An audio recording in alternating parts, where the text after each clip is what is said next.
Hello, and welcome to today's episode of Demystify Selling with Microsoft. And I am excited to have my good friend back, Brian Galicia. And for those that don't know, Brian is obviously with Microsoft, and he is also the co author of one of my favorite, if not my favorite, book on LinkedIn selling. So, this is the book you got to have if you're going to be doing work on LinkedIn. So, with that, Brian, welcome back.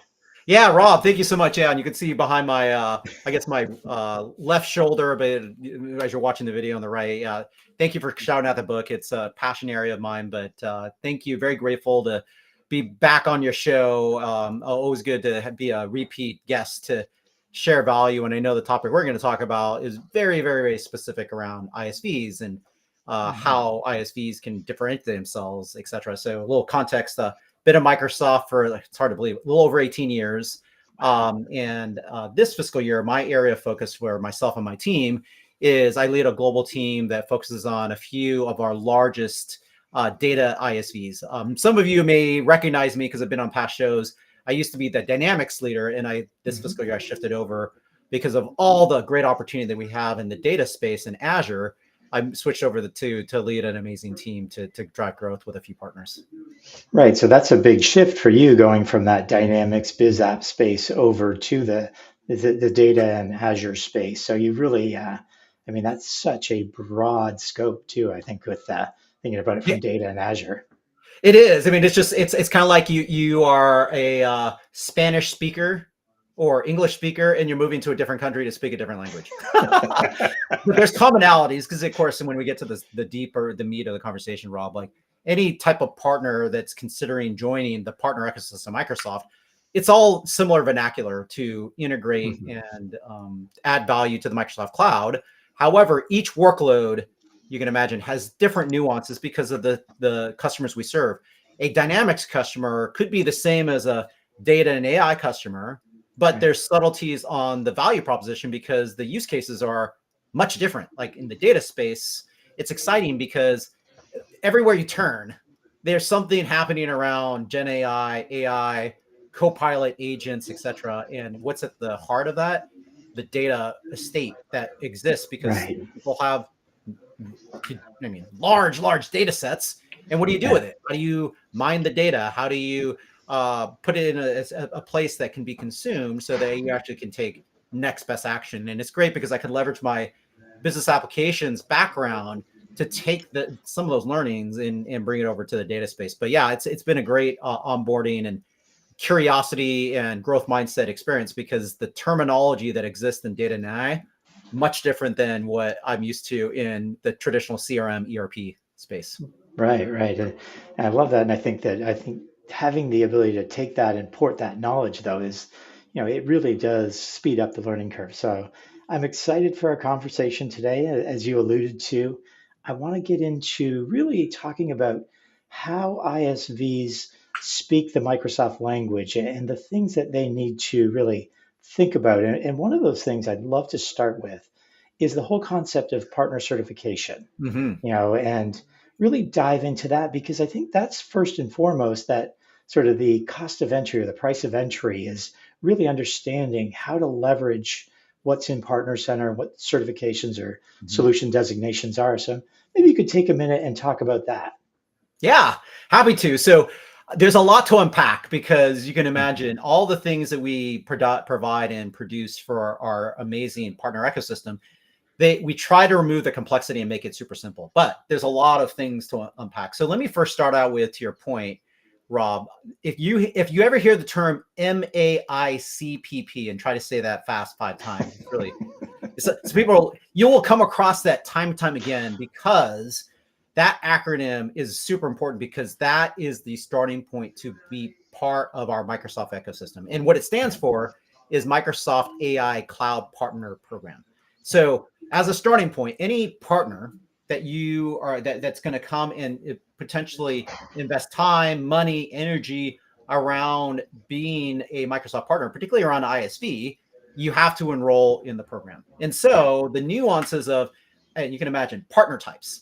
We're going to focus very heavily on ISVs because that's the sweet spot where I'm at. But just to ensure level set, we have different partner types at Microsoft that we serve.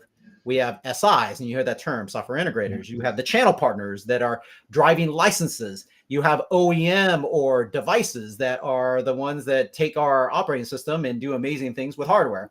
There's a wealth of different partnership types that can engage with Microsoft, and everything around Microsoft partnerships revolve around the Microsoft AI Cloud Partner Program. So that being said, when you dive into the solution designations, there's a subtlety because you can have partner types that do multiple partner types, meaning they're an ISV and an SI, or an SI and ISV. That's important because in each of the areas, we have what you refer to, solution partner designations, that offer up that ability because a partner has qualified to showcase that expertise because they demonstrated capabilities in that area. And the ones that exist, and I'm doing this from memory, so I apologize. If I forget one, it's not intentional. It is I've just, got you covered. I'm trying to do this by memory. Of course, in the sweet spot where I originally came from, there's a partner designation for business applications. But you think about the Microsoft Cloud, that's a big difference between other hyperscalers or other software vendors, is because other software vendors have amazing capabilities. And let's not dismiss our competitors. They do amazing things. But the breadth of what Microsoft does for our partner ecosystem, there's so many areas that it just doesn't have to be one. They could be many things to different customers. So it could be business applications. In the new space I'm in this fiscal year, data and AI, which is really Azure focused. There's what's called digital and app innovation. There is infrastructure, all Azure related, because Azure has many different components to it. Those are the Azure pieces. And then I talked about business applications, which is Dynamics and Power Platform. Then you have two more, one being modern work, which is all things related about Microsoft 365. And then not that any one is more important than the other, another big one, because it's top of mind for anything, everything has to think about security. So think about those key areas. And I think I mentioned 6. Those are the critical solution partner designations that exist for partner types. On top of that, when you think about ISVs, quote unquote ISVs, we then have a similar scenario, but we call them software designations. And all that really means is it takes extension of what I just called with solution partner designation, but it takes it a step further to ensure that did the repeatable IP meet technical criteria to showcase interoperability with one of the workloads? And did it show a proven track record of customer success? So by having that designation, there's a lot of great value proposition. Maybe that something I'll pause and get your reaction, Rob. But by doing all those things, there's a lot of value that come in. But as you come in, anyone listening to this and never been exposed to the Microsoft ecosystem, those are things to be thinking about because they offer a ton of value to you as a partner. Because by getting that designation, there's a lot of benefits that you would get just getting that designation. And I think you hit on it right there. And this is an area I think that Dan Rippey and the Global Partner Solutions Group have done an amazing job of really starting to expand that program. And to your point, we came from the more traditional solution designations that would be more in line with, say, an SI or a systems integrator or a CSP type partner. Now extending that out to the ISV community and allowing them to differentiate themselves and to more tightly align with the Microsoft ecosystem and the Microsoft partner ecosystem by having those software designations is a huge step forward. And to your point, again, just looking and stepping back at the Microsoft AI Cloud Partner Program, it is a big part of the journey for ISVs, in my opinion. And I think you just nailed it in terms of the starting place. Get all your profile information in there, but then start working on those designations, because without them, I think that really is the price of entry, and you're behind the 8 ball if you don't have those designations. Not to say you can't be successful and you can't leverage the ecosystem, but it's just a differentiator. It's a step forward in your journey, which brings me to the marketplace. And I think that the marketplace, in my opinion, is the next big evolution of interacting in both partner to partner, partner to consumer, business to business. So I'd love to hear your thoughts on the marketplace and kind of where you see that going for the ISV community. Yeah, happy to, Robin. And I just realized one of the things I totally forgot to actually reference too, because we have partners that actually not just have amazing scenarios by the cloud, but they also have automation scenarios by industry. So one of the Oh, things yeah, that I want to make sure I called out, because I'm sure someone at Microsoft or a partner might say, "Well, Brian, how come you didn't comment on the industry side?" So before I yeah, forget, and I'll get to the marketplace thing. Before I forget, sure. there are software designations for industry types. So the one Mhm. again, I apologize if I'm missing one. This is just off the top of my head, but the ones that I'm aware of are healthcare, retail, financial services, manufacturing, and sustainability. And so that's valuable because not only could you get a designation for, let's say, being a data and AI partner, but you could also get that designation because let's say you're really good at that workload, but also have very, very specific IP around retail. You can get that designation and everything you talk about, Rob. It creates credibility. It creates the ability to showcase differentiation, customer trust, and in particular, as we continue to evolve our co-sell at Microsoft, because that's another thing to be aware of, because most ISVs that I ever work with, that's one of the most important benefits they want. They want, how do I drive the benefits of co-sell with Microsoft? And I know you've had other guests on it to talk in much more detail, but all those things come into play. So let's talk about Marketplace. Sure. Marketplace is another great way because same thing, like when you get these designations, you can't just post your solution and have it magically appear on Marketplace. You have to do very specific things to get it to show up. And part of that is if you're going to do business with Microsoft, you can imagine for compliance, there's a lot of things that are regarded to put your solution on Marketplace and make it transactable. But one of the things is that it has to be Microsoft primary, meaning your solution can run on multiple clouds, which is totally fine because we're open to choice. But if you're going to do business with Microsoft, one of the things that requires you to be transactable or provide a scenario on our marketplace is the fact that it has to be a majority running on Azure. Yep. So that's a kind of a ticket to entry. When you do that, then there's a whole bunch of benefits that exist. I mean, that's not just good for you or for a partner, but it's also good for a customer. From a partner perspective, again, it gives ability for you to amplify your value proposition to millions of customers who go to our marketplaces all the time to search for value, to search for things. And that's why these software designations are valuable because it elevates your offering to say, oh, it's actually certified for XYZ and does these things. And it makes it easier because then you don't have to worry about the paperwork and all those things. You could still do that because there's deals that Hmm. probably can still exist that may not fit in our marketplace scenarios. But the majority, we've seen a big pivot with our partnerships, at least the ones my team manages, to move to marketplace because it streamlines that capability to allow Microsoft to take ownership of the complexities of managing that. But in Hmm. particular, the provisioning and all the things that happen when you buy it, or like especially with private offers, it makes all those things more seamless. But then at the end of the day, I'm sure you've had guests talk about it, the value proposition. One of the biggest things is you'll hear the term MAC, Microsoft Yep. Azure Commit to Consume. And Yeah. so in the space where Azure really fits, and this is not necessarily a dynamic specific thing, but on the other side, from an Azure perspective, if a customer has a MAC, the ability to then transact from an ISV, that scenario in a marketplace deal offers tremendous value in that space because then it allows that customer to decrement and apply the consumption that's happening with that IP to that end customer's Mac commitment. So that's one of the biggest things that I've heard. Does it apply to everything? No, because Mhm. there's some situations where certain industries don't really align to yet a Mac type of commitment, but in situations that it does apply, that's a huge value proposition, Rob, that many people don't realize or need to ensure that they're thinking about because that's a huge value proposition to the partner and to an end customer to do that. And it benefits Microsoft because, of course, it's helping us drive those conversations.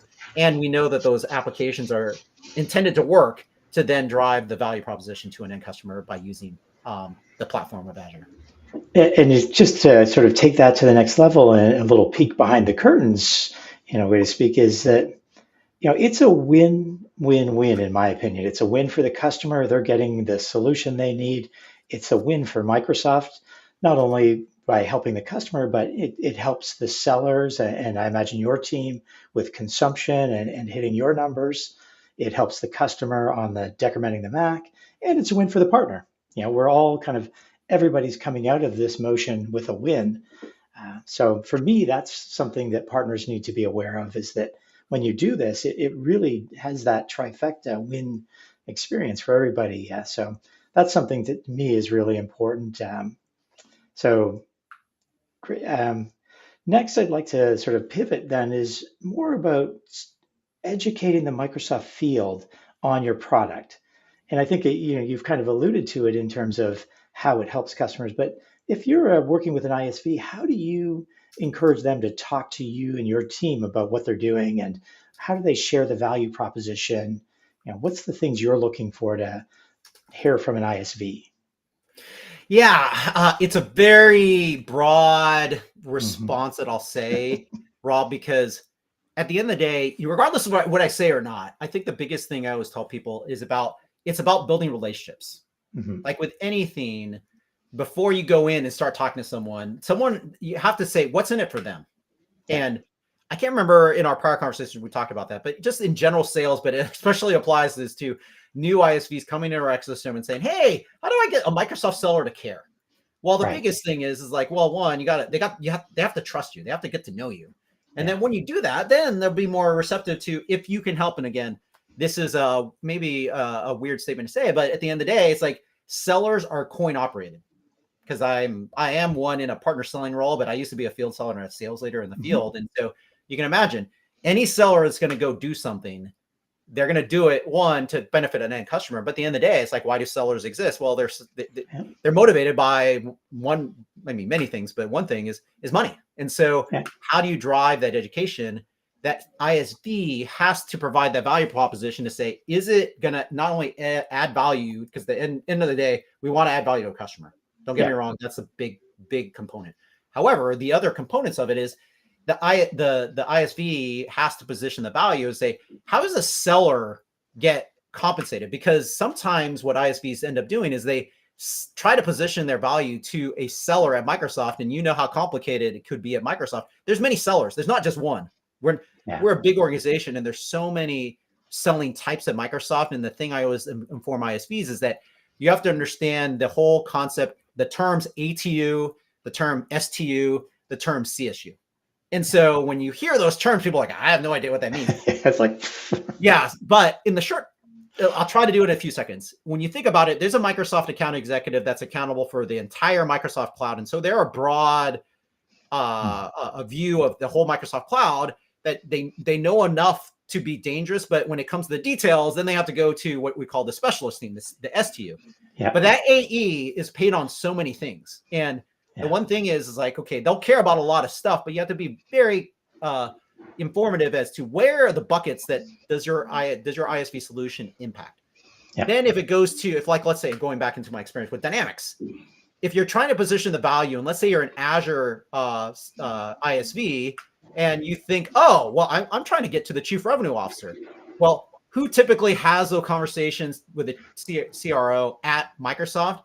The AE, if they have a good relationship, they might. But in hmm, the Microsoft world, the one person, the one team that's always going to have a conversation with business leaders, those are dynamic sellers. But the yeah, one thing is, what do dynamic sellers not get paid on? They don't get paid on Azure. They get paid on right. Dynamics. And so you have that weirdness to say, if I'm a Azure partner trying to add value and I'm trying to get a dynamic seller to help me co-sell, I'm Yeah, sorry to tell you that the dynamic seller is not going to be as motivated because that's not how they get paid. And so that subtlety is important because it drives the conversation for the education. And the last one is, if you're trying to drive higher consumption in an existing account, if it's not going to drive net new revenue, the selling organization may not be as interested in it. But the CSU, which are the customer success managers, they are 100% trying to drive higher consumption of a value proposition of a solution. And that's where if you're an ISV that tends to not necessarily add net new revenue or not new customer logos, but let's say advances the ability to make an existing customer even better, that conversation is more targeted to a CSU organization at Microsoft or the team to go do that. And then at the end of the day, it's things like win wires. I yeah, always tell people the number one thing is you can't just have a conversation, and it's hard because like, well, I'm trying to get into it. I don't have a customer story yet. Well, build up that customer story with and doing very good due diligence, because at the end of the day, there's always going to be one customer story that's going to always shine and yeah, tell the story.